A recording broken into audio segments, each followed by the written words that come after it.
کیا کہیں گے اس حوالے سے؟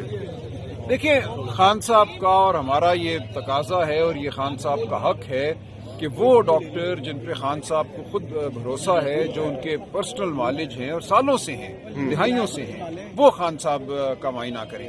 اس میں ڈاکٹر عاصم یوسف ہیں، ڈاکٹر فیصل سلطان ہیں، ان کی جو ڈینٹسٹ ہیں ڈاکٹر نیازی ہیں، ان کا معائنہ کرنا بہت ضروری ہے۔ جب تک وہ خان صاحب کا معائنہ نہیں کریں گے ہم کسی اور رپورٹ کو درست نہیں مانیں گے۔ ابھی دیکھیں، آپ ٹائم بھی ختم ہو گیا ملاقات کا، ابھی بھی آپ یہاں پہ موجود ہیں، تو کتنی کوشش کر رہے ہیں ملاقات ہو جائے؟ اسلام آباد میں بھی کچھ سنا بات چیت ہو رہی ہے کوئی کابینہ کے ساتھ، رانا ثناء اللہ بھی کہہ رہے ہیں۔ قانون، آئین، اخلاقیات کے تحت یہاں کھڑے ہیں۔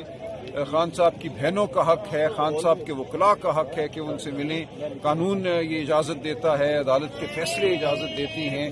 بشریٰ بی بی کی بیٹیوں کا حق ہے کہ وہ ان سے ملیں، بشریٰ بی بی کے وکلاء کا حق ہے کہ وہ ان سے ملیں۔ ان سب پہ سینکڑوں مقدمات ہیں، لیکن یہ سب کچھ نہیں ہونے دیا جاتا۔ کوئی معاملہ نہیں ہے۔ پہلے کچھ ماہ پہلے تک یہاں ہم آتے تھے منگل والے دن، 1-2 گھنٹوں میں تمام معاملہ ختم ہو جاتا تھا۔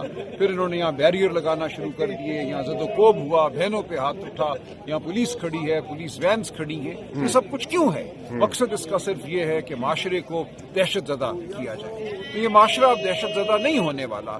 یہ عزم کے ساتھ یہ معاشرہ کھڑا ہے، یہ قوم کھڑی ہے اور ہم کھڑے رہیں گے۔ رانا ثناء اللہ کہہ رہے ہیں کہ بات چیت ہو رہی ہے ملاقات کے حوالے چلے سے۔ دیکھ لیتے ہیں جی، اگر ہوش کے ناخن یہ نظام لیتا ہے اور جو ایک اخلاقیات کا تقاضا ہے، بہنوں کا، بیٹیوں کا ملنا، اس حوالے سے قانون آئین کے مطابق معاملات آگے بڑھتے ہیں تو بالکل ٹھیک ہے۔